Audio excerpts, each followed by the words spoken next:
কালুর খাবারটা রেডি করছিলাম, তখন বাজে 8:30। কেন ও দুপুরবেলা আজকে খায়নি, তাই খাবারটা রেডি করে সবজি পেঁয়াজ টিয়াজ কাটছিলাম। যে একটু চিকেন ছিল শুধু আমার জন্যই অল্প করে বানাবো বলে, কেন ছেলে খায় না, তার মধ্যে হাতটা গেল কেটে।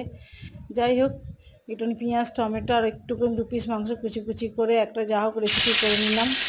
কেন আমার ছেলে খেতে চায় না আর আমাকে একা খেতে হয়, যে অল্প একটুখানি হলেই আমার হয়ে যায়। আর ওবেলার বাসি তরকারি, ওবেলার না কালকেকার বাসি বটবটি আলু ভাজা ছিল, ওটাতেই আমার হয়ে যাবে।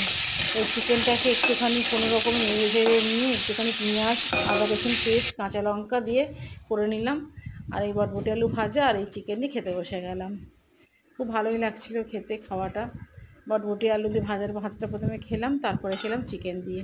চিকেনটা দারুণ হয়েছিল। জানি না, আমি তো আন্দাজে বানিয়েছিলাম, এত ভালো হবে আমি বুঝতে পারিনি, তাই অল্প একটুখানি খেলাম, অল্প একটুখানি তুলে রেখে দিলাম। কেন কাল সকালে আমার কাজ আছে, 9টার মধ্যে বেরিয়ে যেতে হয় বাড়ি থেকে। একটু থাকলে কালকে এসে খেতে পারবো।